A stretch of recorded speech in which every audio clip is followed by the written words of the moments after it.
الزنا. بسم الله الرحمن الرحيم.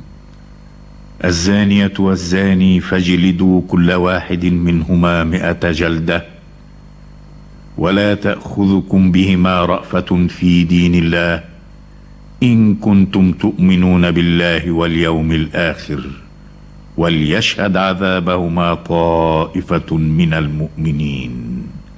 صدق الله العظيم. معنى زنا يعني ايه؟ وضع متاعه في غير حل. هذه الزنا. ليه؟ لأن ربنا شرع لالتقاء الذكر بالأنثى أشياء، إنه اللي عايزها يتجوزها وياخد حاجته من الجواز. لكن الجواز ده له تبعات، قد لا تكون عند واحد وعنده شرع جنسي مش عنده، فيعمل ايه؟ يروح يزني.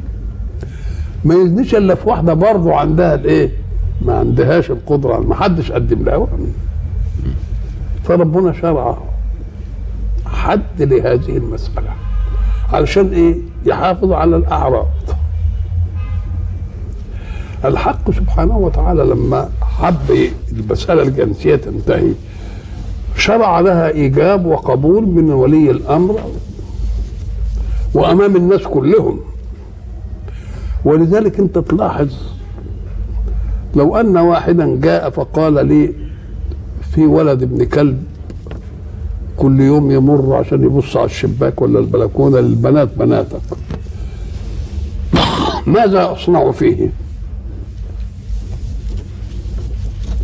ان اغضبت فرتكه. طب اذا جه الواحد ده وخبط على بابي كده وقال لي يا عم انا عايز بنتك اتجوزها، ازغرطني. قال له ايه الفرق بين الاولى والثانيه دي؟ قال لك دي خدها بحق الله فنزلت على نفسي بردا وسلاما. وما كانش يجي البنت كده اتمنى ان ربنا يبعت لها واحد يخبط عليا ويتجوزها. يبقى كلمه الحل من الله بتعمل ايه؟ بتدي راحه للنفس وتدي امل للام وللكل وللبنت ان يا ربنا رضى. انما واحد يتلصص عليه لا. فيبقى الزنا معناها ان يضع متاعه في غير محلل له.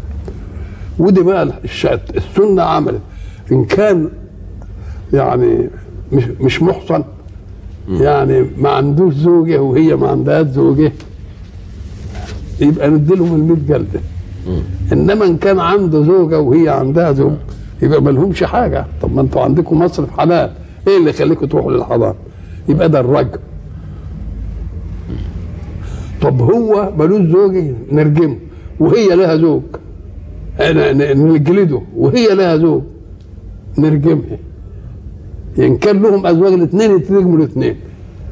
ان كان واحد له زوج والثاني ملوش، اللي ملوش نجلده واللي له نرجمه. ليه؟ قال لك عشان اصون اعراض المجتمع. ايه معنى صيانه اعراض المجتمع؟ أم قال لك علشان يبقى واحد يتمتع بواحده تبقى امام العالم كله وبوالدها، عشان الذريه تبقى محسوبه عليه. ما دام محسوبه عليه يقدر يعتني ايه؟ يعتني بها. انما ينمي نطفته في رحم غير حلال له، ولما يا اما تموته يعني تجهضه عشان يا اما لو كانت قعدت ما قدرتش تجهض وولدت ترميه في اي حته. يبقى دي جنايه على النسل. مش عايز ربنا، عايز النسل ده يبقى خلط في الانساب محترم وكل واحد يحب النسل. لكن يلاحظ ان اللي هم يعني بيجهدوا نفسهم عندهمش ايمان قوي قوي، لانه رغم انه ارتكب جريمه عايز يرتكب جريمه تانية في انه يقتل نفس احياها الله.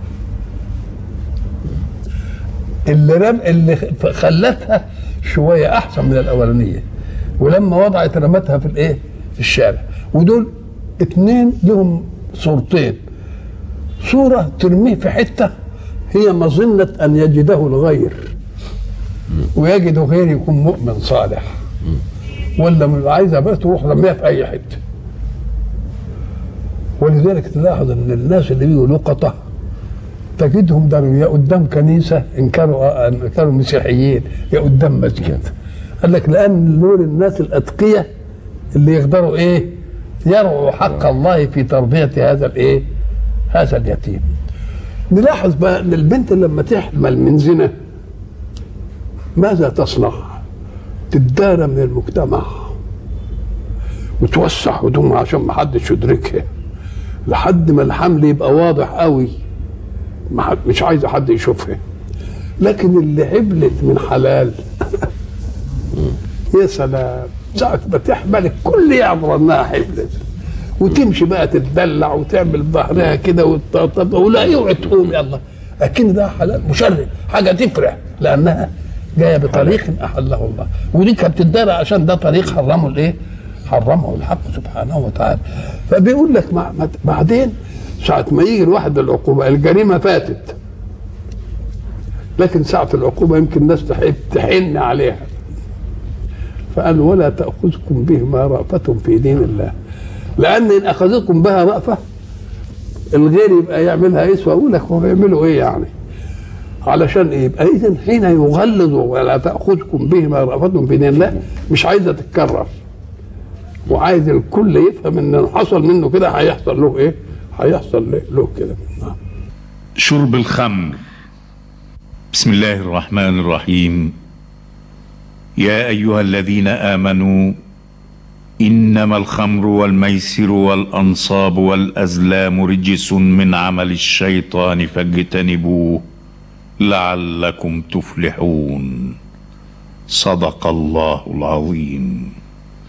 ما هي عقوبة الشرب؟ وما هو الدليل على ذلك؟ فيه حدود لم يأتي بها نص قرآني، ولكن فيها اجتهاد من المسلمين.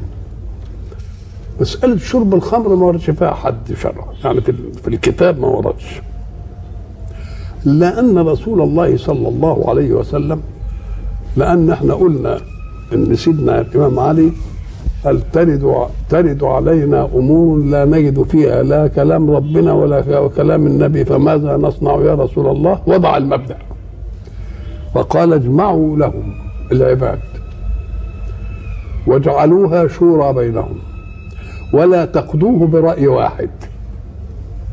دي المسألة اللي هي ايه؟ فالإمام علي لما جاء حد الشرب قالوا مش موجود في الله.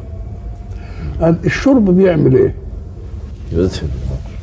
بيغيب العقل، يغيب العقل، يهزي بغير حق، وما دام يهزي بغير حق يبقى نديله عقوبة القذف، لأن القذف رمى غيره بغير حق، يبقى ياخد عقوبة الايه؟ عقوبة القذف اللي هي 80 جلدة.